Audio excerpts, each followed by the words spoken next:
It's called She Drinks for Water Room Temperature. On the 26 city bus, late for school but relaxed, satisfied, so rare. I stopped reading for a second and smiled, squinting into the sunlight. I could still smell your pussy on my upper lip, canary feathers in my cat's grin. Soft and clear in my mind, bathed in the morning light that filters through the thin cloth over your bedroom window, I could see your face. Just this morning, and just 15 years old, all that time ago.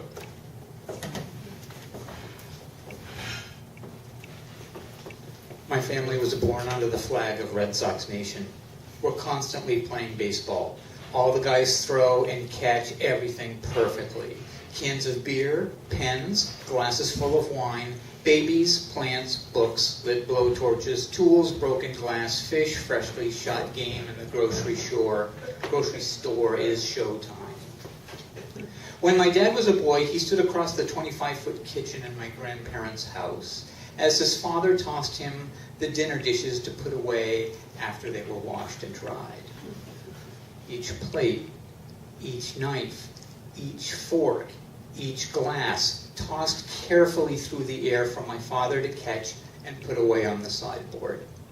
My grandmother was furious when the dish tossing began and stood stone-faced, washing the dishes at the sink, handing them to my grandfather to dry, waiting for a dish to drop. My grandmother loved to tell this story over and over again with New England family pride. 9 years and 65,000 dishes later, my father left, having enlisted in the Navy, with the two of them never dropping a single dish. When I came out as gay to my family, it was the dish that hit the floor.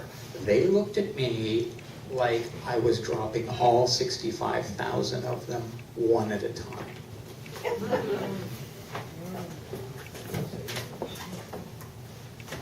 This is called Why Would You Do That? Sick in bed, I dreamed that you showed up at my house. You were laughing as you woke me up by rubbing your bare feet on my face. At first, I was mad that you would come all that way just to do something like that to me. Then I was even madder when I realized you hadn't.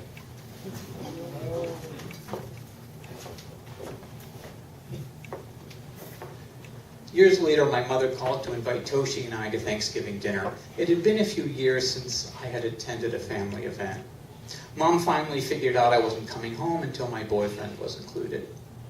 My dad, a retired World War II veteran, picked up the phone and asked me to explain karma. He seemed bewildered by my explanation, but happy we were coming. Ensconced in my parents' very Norman Rockwell living room with coffee, my father asked Toshi, "Where are you from?" "Nagoya, Japan," Toshi replied. "Oh yes, Nagoya," my father responded. "Oh," Toshi inquired, "you know Nagoya?" "Yes," my father said. Nagoya was the next target for the atomic bomb. We'd been in my parents' house exactly 7 minutes with my Japanese boyfriend, and we're already at the atomic bomb. My mother, in her red Christmas sweater, with little reindeer, sipped her coffee, turned to me, and without skipping a beat said, "This is going well."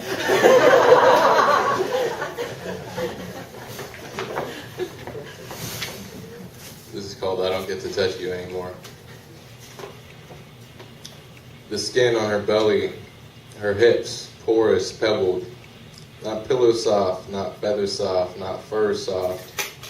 Soft like treated leather, calf skin like river rocks. Give like the legs on a fat baby. I make sure to fill the water glass that lives on the nightstand, should she awake, thirsty, as she often does, like a child in the night.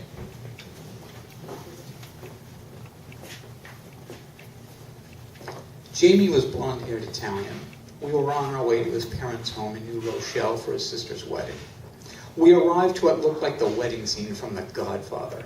Large estate, exceptional wealth, hundreds of people, and obvious surprise in my eyes, to which Jamie replied, "Honey, can we talk about this later? Just don't be left alone with my father."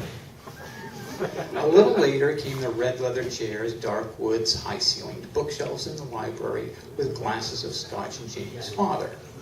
I looked around to see that Jamie wasn't there just then. Everyone else had busied themselves away, so I stood to go introduce myself. "Please, have a seat," Jamie's father offers commands as he refills my scotch with gentlemanly grace.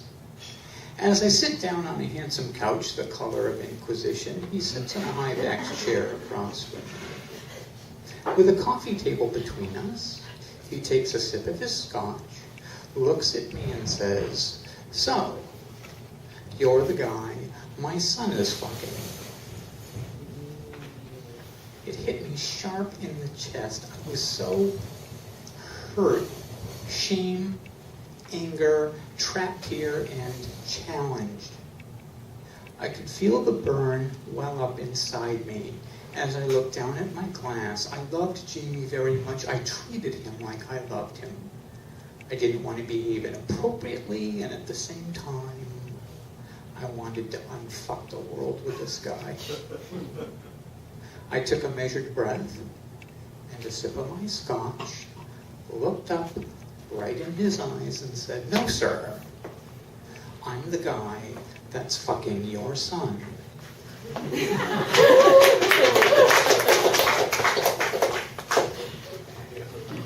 This is called I've Still Got You, dated formats. I made her 2 CDs the day before I broke her heart. Then the heartbreaking distracted me and I forgot to give them to her. They're still sitting there on the shelf above my desk, collecting dust in their little paper sleeves, right next to a tape I made for you, but can never give you, a letter I can never send.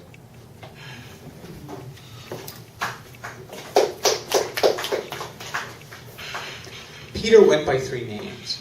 Ba, his Vietnamese name, but his mother, who was coming for Christmas to meet me, called him Tut.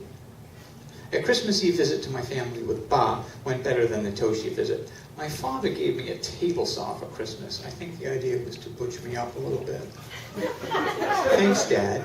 Now I can build a dollhouse from scratch." Ba and I returned home to exchange Christmas gifts before his mother arrived. His gift to me was 5 shower curtains he found at the dollar store. When we're in the bathroom together for our morning routine, I like to reenact Janet Leigh in the shower scene. I grab onto the shower curtain with vacant eyes and rip it down as I collapse to the bottom of the tub, like I'm being stabbed to death. Draped in the shower curtain. The way to really sell it is you keep your eyes open as the showers. He's at the sink, naked, smooth, masculine, loving, powerful, beautiful, brushing his teeth. He glances over at me, rolls his eyes, turns back to the mirror, and keeps brushing his teeth on me. It's like the 5th time I've done this. He's like so over it. His reactions was really funny. I climb out of the shower, come in behind him, and wrap us together in a big towel, kissing him behind his ear with how much I love him. "John," he says seriously, "my mother has never really gotten over the Vietnam War. She doesn't really like white people. I have to go to work this morning. Can you pick her up at the train station?" "Sure, honey." My dad called me after the holidays. "John, this karma thing, I think I got this karma thing. It's the fact that I fought in World War II, killed Japanese, and my son brought home a Japanese boyfriend. Is that karma?" "That's karma."